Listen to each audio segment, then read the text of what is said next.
Hi hello నమస్తే. నేను కృష్ణాంజనేయులు.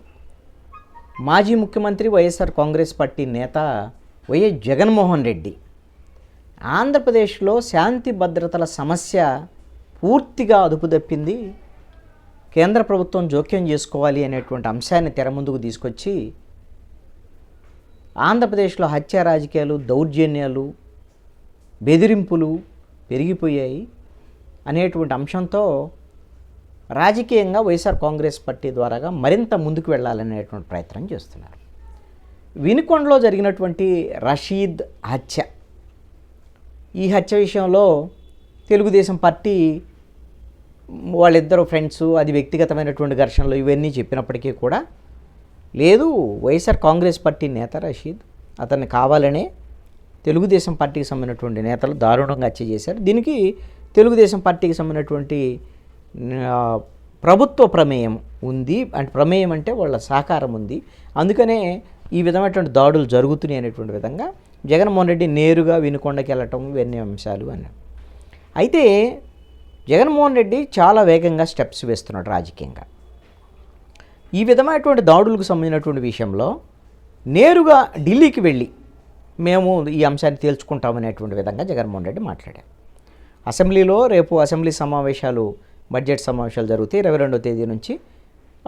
శాసన మండలి, శాసనసభ రెండింటికి సంబంధించినటువంటి ఉభయ సభల్ని ఉద్దేశించి గవర్నర్ ప్రసంగం చేస్తాడు, దాన్ని మేము అడ్డుకుంటాము, ఈ విధమైనటువంటి హత్యలు దీనికి నిరసన కాదు. ఆ తర్వాత ఢిల్లీ కూడా వెళ్తాం, అక్కడ ప్రొటెస్ట్ చేస్తాము, నిరసనలు తెలియజేస్తాం, ఇవన్నీ చేస్తాం. దీంతో పాటుగా ప్రధానమంత్రి నరేంద్ర మోడీ, హోంమంత్రి అమిత్ షా వీళ్ళని కూడా కలుస్తాము అనేటువంటి విధంగా కూడా జగన్మోహన్ రెడ్డి మాట్లాడారు. ఆల్రెడీ జగన్మోహన్ రెడ్డి కేంద్ర ప్రభుత్వానికి ఒక లేఖ రాశారు. ఆంధ్రప్రదేశ్లో శాంతి భద్రతలు పూర్తిగా అదుపు తప్పాయి. ఇక్కడ ఈ 45 రోజుల కాలంలో, అంటే ఆంధ్రప్రదేశ్లో ఎన్నికల ఫలితాలు వచ్చినటువంటి రోజు నుంచి 45 రోజుల కాలంలో 31 మంది వైఎస్ఆర్ కాంగ్రెస్ పార్టీ నేతలని, కార్యకర్తలను హత్య చేశారు. తెలుగుదేశం, జనసేన, బీజేపీ కూటమి ప్రభుత్వం యొక్క ఒత్తిళ్ల వల్ల, రాజకీయ ఒత్తిళ్ల వల్ల 35 మంది ఆత్మహత్యలు చేసుకున్నారు వైఎస్ఆర్ కాంగ్రెస్ పార్టీ వాళ్ళు. 500 పైగా దాడులు, దౌర్జన్యాలు జరిగాయి. ఒక 900 ప్రైవేటు ఆస్తులు నష్టం జరిగింది, డ్యామేజ్ చేశారు వీళ్ళు. కొన్ని వేల మంది, అంటే 10,000 మంది పైగా కుటుంబాలు వాళ్ళకు ఓట్లు వేరేదని వీళ్ళందరూ కూడా ఆ ప్రాంతాల నుంచి తరివేశారు వీళ్ళని అనేటువంటి విధంగా జగన్మోహన్ రెడ్డి కేంద్ర ప్రభుత్వానికి లేఖ రాశారు. మరి ఇప్పుడు కేంద్ర ప్రభుత్వము ఎవరి మీద వ్యతిరేకంగా రాశాడు కేంద్ర ప్రభుత్వానికి? ఆంధ్రప్రదేశ్లో అధికారంలో ఉన్నటువంటి తెలుగుదేశం, జనసేన, బీజేపీ కూటమి, ఎన్డీఏ కూటమి ప్రభుత్వం మీద మీరు చర్యలు తీసుకోండి, మాకు అపాయింట్మెంట్ ఇవ్వండి, వీళ్ళు ఈ విధంగా వ్యవహరిస్తున్నారని ఎన్డీఏ ప్రభుత్వానికి రాశారు. కేంద్రంలో అధికారంలో ఉన్న ఎన్డీఏ ప్రభుత్వానికి నరేంద్ర మోడీ ప్రధానమంత్రి ఎన్డీఏ తరపున, కేంద్ర హోంమంత్రి అమిత్ షా ఎన్డీఏ తరపున. మరి ఇలాంటి పరిస్థితుల్లో ఆంధ్రప్రదేశ్లో ఉండేటువంటి ఎన్డీఏ ప్రభుత్వానికి వ్యతిరేకంగా ఫిర్యాదులు చేయడానికి ఢిల్లీ వెళ్తుంటే, కేంద్రంలో ఎన్డీఏ ప్రభుత్వానికి నేతృత్వం వహిస్తున్నటువంటి నరేంద్ర మోడీ ప్రధానమంత్రిగా, కేంద్ర హోంమంత్రిగా అమిత్ షా, ఆంధ్రప్రదేశ్లో ప్రతిపక్షంలో ఉన్నటువంటి వైఎస్ఆర్ కాంగ్రెస్ పార్టీ నేత జగన్మోహన్ రెడ్డికి ఢిల్లీలో అపాయింట్మెంట్ ఇస్తారా?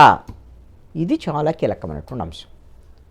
వీళ్ళు మాట్లాడితే మాట్లాడచ్చు, వాళ్ళు ఏమైనా ఎవరైనా వెళ్ళి కలవచ్చు, ప్రధానమంత్రిని, ఎవరైనా హోంమంత్రిని కలవచ్చు, అవేనంటే అంత ఆషామాషిగా కలుస్తారా? వాళ్ళ ప్రభుత్వం మీద వాళ్ళు ఫిర్యాదులు చేస్తారంటే వాళ్ళు కలవటానికి రెడీగా ఉంటారా? రాజకీయ ప్రమేయాలు, రాజకీయ ఆలోచనలతో ఈ అపాయింట్మెంట్స్ ఉండవా?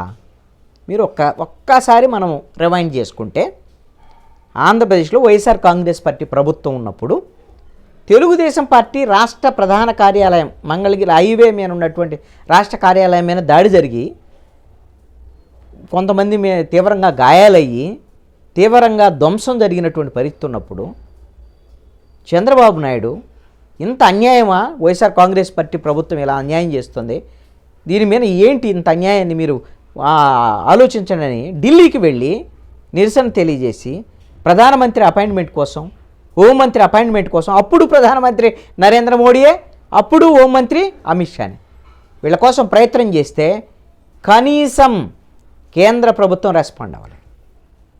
చంద్రబాబు నాయుడుకి అపాయింట్మెంట్ ఇవ్వలేదు. ఆయన అప్పుడేమో ఎన్డీఏ ప్రభుత్వం ఏమో ఆంధ్రప్రదేశ్లో లేదు. ఆంధ్రప్రదేశ్లో ఉంది వైఎస్ఆర్ కాంగ్రెస్ పార్టీ ప్రభుత్వం. ఫిర్యాదు చేయడానికి వెళ్ళింది ఎన్డీఏ ప్రభుత్వంలో ఉండేటువంటి ప్రధానమంత్రికి, అదేవిధంగా హోంమంత్రికి ఆ రోజున.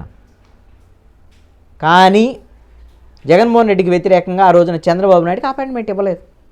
అంటే జగన్మోహన్ రెడ్డితో అప్పుడు కేంద్రం ఎన్డీఏ ప్రభుత్వానికి ఉన్నటువంటి రాజకీయపరమైనటువంటి బంధం అంత బలంగా ఉంది అనేది అర్థం చేసుకోవచ్చు. మరి ఇప్పుడు జగన్మోహన్ రెడ్డి ప్రతిపక్షంలో ఉన్నాడు, ఇక్కడ ఓడిపోయాడు ఘోరంగా. ఇక్కడ ప్రభుత్వం ఎన్డీఏ ప్రభుత్వం, కేంద్రంలో ఎన్డీఏ ప్రభుత్వం.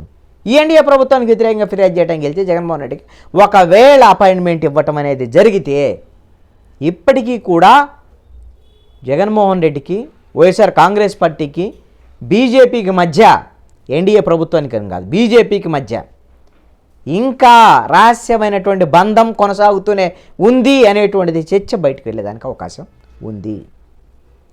మరి ఇలాంటి పరిస్థితుల్లో ఆంధ్రప్రదేశ్లో ఉండేటువంటి తన మిత్రులైనటువంటి తెలుగుదేశం, జనసేన వాళ్ళు హట్ అయ్యేటువంటి విధంగా బీజేపీ జగన్మోహన్ రెడ్డికి రేపు పొద్దున అపాయింట్మెంట్ ఇస్తుంది. అంటే ప్రధానమంత్రి, హోంమంత్రి అని అంటే వాళ్ళు కూడా రాజకీయపరమైనటువంటి అపాయింట్మెంట్సే ఇవి.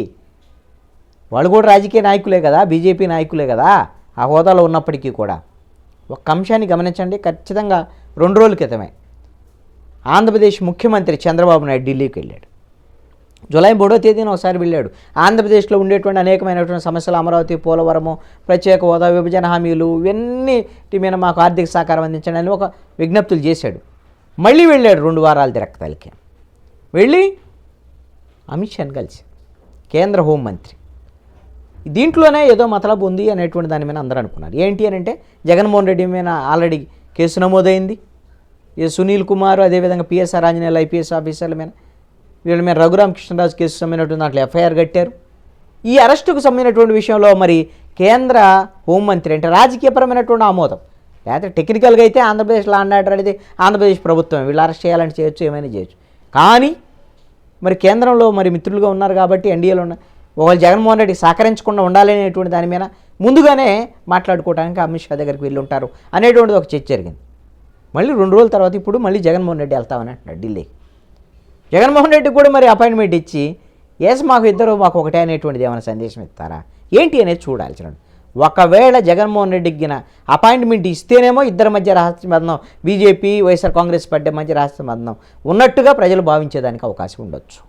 ఒకవేళ అపాయింట్మెంట్ ఇవ్వకపోతే జగన్మోహన్ రెడ్డి పలుకుబడి కేంద్రంలో లేదు, కేంద్రంలో ఈయన పట్టించుకున్నటువంటి వాళ్ళు లేరు అనేటువంటిది కూడా జగన్మోహన్ రెడ్డి ఇమేజ్కి డ్యామేజ్ అయ్యేటువంటి అవకాశాలు కూడా ఉన్నాయి.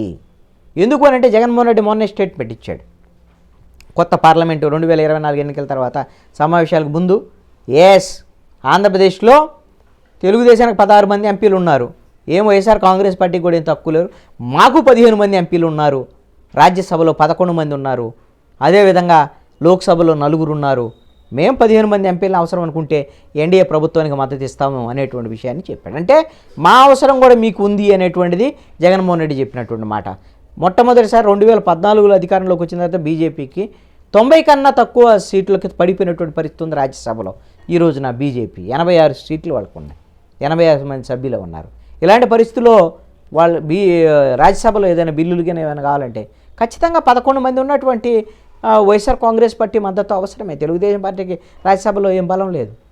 ఇక ఎన్డీఏ మిత్రపక్షంగా ఉన్నటువంటి జనసేనకి అయితే అసలు ఏమి లేనటువంటి పరిస్థితి.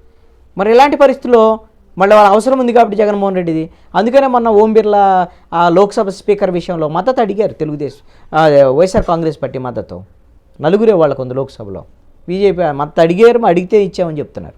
కాబట్టి మరి ఇప్పుడు కూడా ఒకవేళ జగన్మోహన్ రెడ్డికి అపాయింట్మెంట్ ఇచ్చి మీకు మద్దతు కూడా కావాలని ఏమైనా చెప్తారా, లేదా ఏం జరుగుతుంది, అసలు అపాయింట్మెంట్ దొరుకుతుందా లేదా అనేటువంటి దాని మీద ఆంధ్రప్రదేశ్లో గేమ్ చేంజింగ్ పాలిటిక్స్ అంతా ఢిల్లీ కేంద్రంగా ఇప్పుడు జరగబోతుంది.